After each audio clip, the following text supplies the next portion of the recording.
안녕하세요. 책 읽어주는 강사장입니다. 오늘은 작가 이지성님의 꿈꾸는 다락방을 읽어드리겠습니다.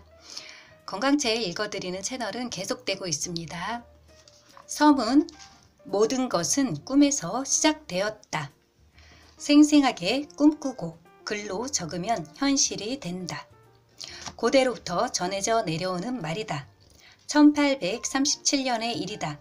천재적인 상상력으로 유명한 소설가 에드거 앨런 포는 현실과 공상을 구분하지 못할 정도의 광기에 사로잡혀서 아서 고든 빔의 이야기라는 소설을 집필했다.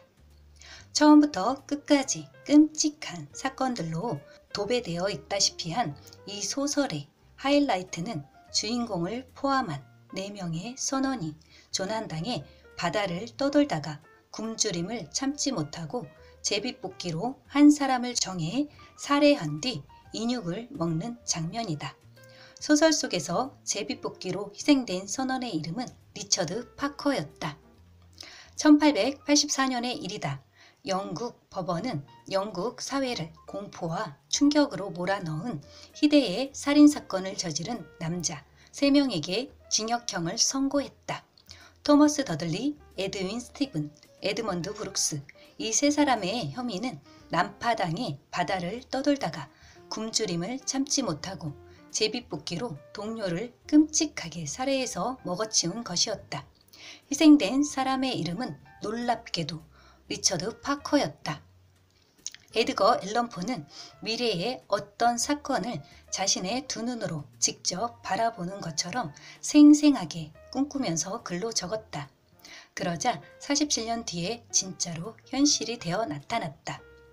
대부분의 소설 작품들은 작가의 마음속에서 허구로 태어나서 허구로 기록된다. 그런데 어떤 작품들은 그렇지 않다. 아서 고든 빔의 이야기를 비롯해 다음과 같은 작품들이 대표적이다. 아서 로우는 1885년에 조난당한 캐롤라이노의 유일한 생존자 로버트 골딩의 이야기를 다룬 캐롤라이노라는 작품을 썼다. 얼마 뒤 실제로 캐롤라인이라는 이름을 가진 배가 조난을 당했다. 생존자는 한 명이었는데 그의 이름은 로버트 골딩이었다. 모건 로버트스는 1898년 타이타노의 침몰 혹은 부질없음이라는 소설을 발표했다. 인류 최고의 기술로 만들어진 거대한 배 타이타노가 빙산에 충돌해서 침몰한다는 내용을 담고 있었다. 그로부터 14년 뒤인 1912년 당시 인류 최고의 기술로 만들어졌다는 타이타닉호가 북대서양에서 빙산을 만나 침몰했다. 이 사건은 레오나르도 디카프리오 주연의 영화 타이타닉으로 만들어지기도 했다. 그런데 놀랍게도 소설 속의 타이타노와 현실 속의 타이타닉호가 침몰한 달, 승객과 승무원 수, 구명보트의 수, 배의 전체 길이와 배수량, 빙산 충돌 당시의 속력 등이 완전히 일치했다. 레온하르트 프랑크는 1927년에 가수들이라는 작품을 쓰면서 한나라는 여인을 등장시켰다. 한나는 그가 어릴 적부터 생생하게 꿈꾸어온 이상형이었다. 당연히 그는 한나의 외모와 성격을 살아있는 인물처럼 생생하게 묘사할 수 있었다. 그로부터 21년 뒤인 1948년 레온 하르트 프랑크는 자신보다 무려 28세나 어린 한 여인과 결혼했다.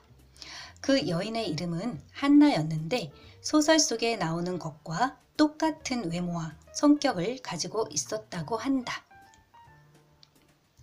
톰 클랜시의 소설 긴급명령에는 휴대전화로 가족에게 건 전화가 도청되어 은신처가 노출된 콜롬비아 마약왕이 콜롬비아 국가경찰에게 사살되는 장면이 나온다. 놀랍게도 소설의 실제 모델이었던 콜롬비아 마약왕 파블로 에스코바르는 훗날 소설에 적힌 그대로 발각되어 사살되었다. 오늘은 여기까지 읽어드리겠습니다. 생생하게 꿈꾸며 다음에 뵐게요.